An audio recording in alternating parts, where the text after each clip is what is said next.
A warm greetings to all. In this video, we are going to discuss about the basic concepts of OOPS. If anybody wants to see or anybody wants to know about introduction about C++, in below description you can see the link and you can click the link and you can watch that overview videos.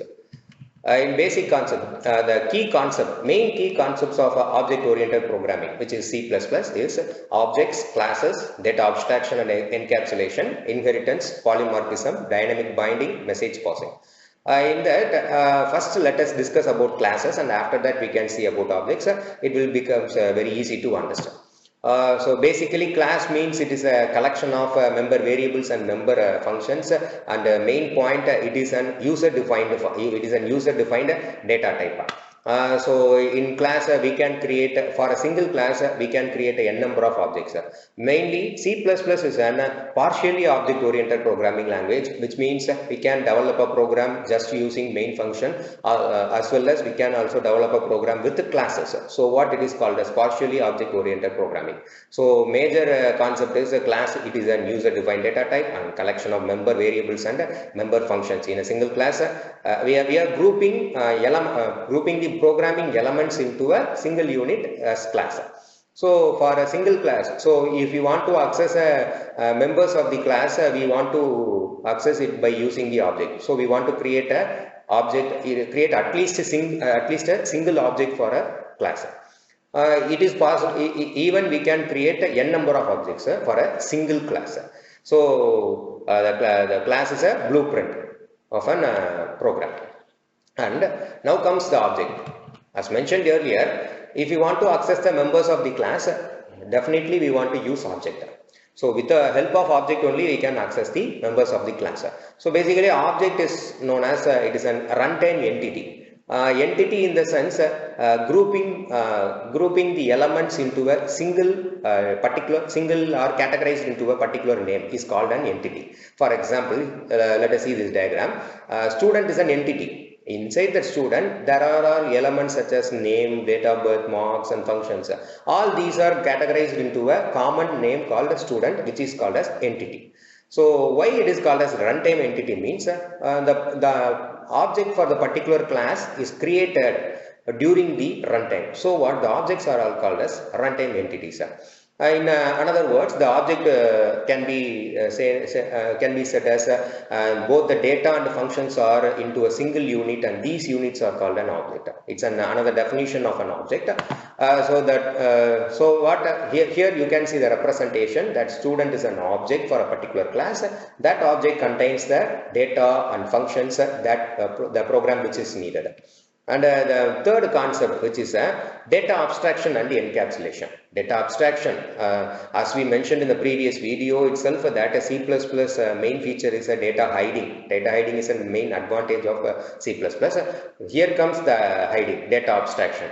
The abstraction means it just represents the essential features without including any background details, which means without including the functionality part at all. It just mentions the essential features. Example, if there is a TV remote, then we all know that if you press 1, the channel 1 will be telecasted. This is a general thing we know. But actual functionality, the background functionality is not known to us. This is called abstraction.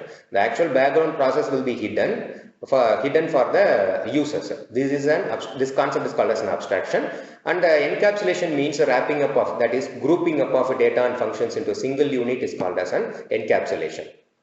And the next main feature, major concept is inheritance. The inheritance means it is deriving a new class from an old class. In a single program, we can have n number of classes. So if we need for example, if we have a class A, just a minute. For example, there is a class A class. In class A, there is a variable called add. Okay, and in the B, there is a class B in the same program where there is a variable called sec. Now, in the class B, I am performing C equal to add plus sec. I am performing addition. Here the error will be occur because the class B is trying to access the class A's variable. This is not possible. So to make it possible, here comes the concept called inheritance, which means the properties of one class will be acquired by another class. This is the main feature of inheritance. In other words, the object of one class acquires the properties of another class.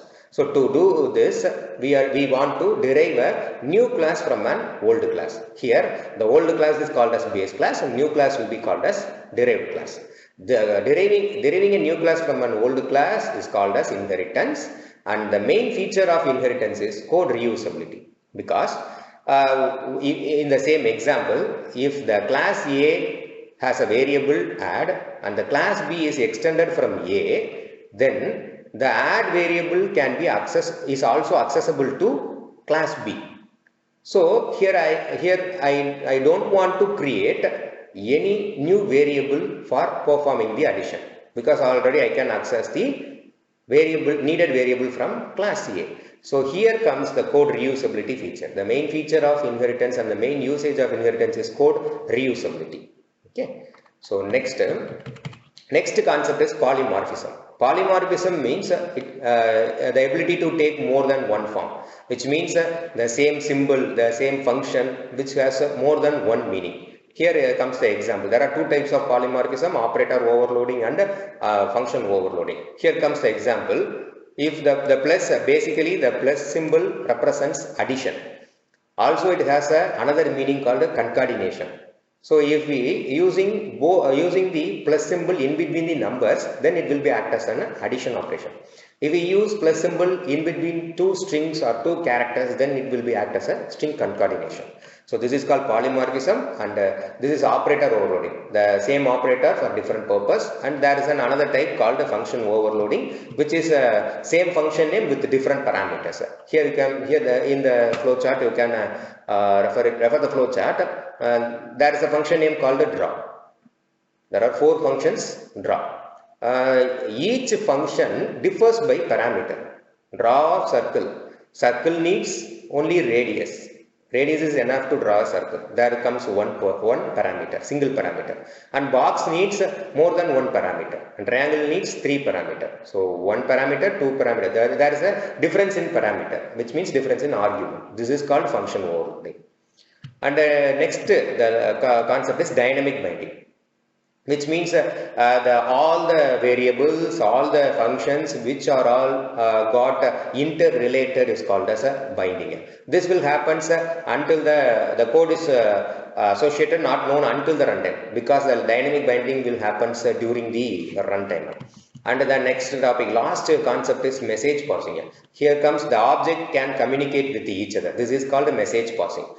See, here's an example: employee dot salary of name. Here employee is an object name. Employee is an object name. Through that object we are trying to access a function. Salary, we are trying to access the salary function. In that function we are passing some parameters, arguments, name. So this is called message passing. The message passing will happens only using object. The objects can communicate with each other also. This is called message passing.